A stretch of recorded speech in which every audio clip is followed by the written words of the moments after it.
à la maison chez nous, la maison était là, mais il y avait une annexe qui était en arrière. Et cette annexe-là, je pense que cette année-là, l'arrière de l'annexe s'était effondrée. Et donc tu pouvais passer par derrière et entrer. Et j'étais là-dedans sur la fenêtre. Et il y avait des pierres là. J'ai monté sur les pierres pour arriver au niveau de la fenêtre. Et puis, je faisais un peu n'importe quoi. Et là, mon père était assis sur une chaise en avant. Et il m'a dit de descendre de là parce que j'allais me faire mal. Vous savez, quand on est enfant, il y a des fois des folies qui passent dans la tête de l'enfant. Et je ne sais pas, des fois c'est peut-être des esprits, je ne sais pas. Mais je ne me rappelle pas ce que j'ai dit à papa. Mais ce n'était pas bon. Et même si je m'en rappelais, je ne pense pas que j'allais avoir l'audacité de le dire aujourd'hui. Mais tout ce que je sais, c'est qu'il s'est levé de sa chaise. Et il a commencé à venir vers moi. Et je savais que le jour était compté. Alors là, j'ai descendu de là où j'étais. Je me suis mis à courir. J'ai couru par derrière. Et j'ai tourné pour aller vers la rue. Et entre la clôture qui était plantée et la maison, il y avait un couloir comme ça. Et là, je courais de toutes mes forces. Lui, il a passé par entre les deux maisons. Et j'ai accéléré juste avant que je ne sois à l'abri dans la rue, parce que d'habitude, les papas, ils arrêtent avant la rue. J'étais à ça de la rue. Je pense que je suis rentré dans la rue, mais sa main a saisi ma culotte. Il m'a retiré. Ouh là là! En tout cas, je n'ai plus dit à mon père ce que je lui avais dit. Plus jamais je n'ai répété cela. Mais malgré cela, j'aime mon père. Alléluia. On a reçu des corrections, mais on ne s'est jamais dit que mon père me déteste parce qu'il m'a corrigé.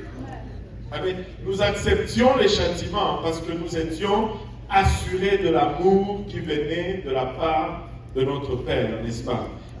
Maintenant, j'ai regardé un peu la définition du mot Père aujourd'hui dans Larousse en ligne et j'étais choqué. J'étais choqué de trouver 11 différentes définitions. 11 définitions juste pour le mot Père. Et pourtant, c'est simple, Père. J'étais choqué d'en trouver 11. Et regardez, on va regarder quelques-unes de ces définitions. Le premier dit homme qui a engendré ou qui a adopté un ou plusieurs enfants. Père qui donne le biberon à son bébé. Et le contraire, c'est la mère. Homme qui a engendré ou qui a adopté un ou plusieurs enfants. Certes, c'est la définition la plus populaire que nous utilisons pour père. Amen. Deuxième définition, homme qui a agi en père. Non seulement si tu as engendré un enfant, mais si tu as agi comme père, si tu as rempli le rôle de celui qui engendre un enfant, on t'appelle aussi père. Exemple, il a été père, il a été un père pour son filleul, il a été un père pour son neveu. C'est-à-dire que tu as littéralement remplacé le rôle que devait compléter le père dans la vie de quelqu'un. Et la troisième définition nous dit créateur d'une œuvre, promoteur d'une doctrine, d'une technique. Par exemple, Freud est le père de la psychanalyse. Et nous, chez nous, à l'époque, nous avions le père fondateur. Des fois, nous avons le père de la Révolution. Chez nous, nous avions le père fondateur de la Révolution. Il était, je pense qu'il était pentecôtiste parce qu'il était unicitaire. Il y avait un seul parti politique. un seul chef. Et il avait un discours qu'il répétait à la télé, même les enfants qui ne parlent pas, ils savaient lire. Je me rappelle toujours, je ne sais plus quel enfant, peut-être que c'est Damugo, c'est Thierry, mais petit comme ça, à la table, et le discours passait avant le programme de la télé et après le programme.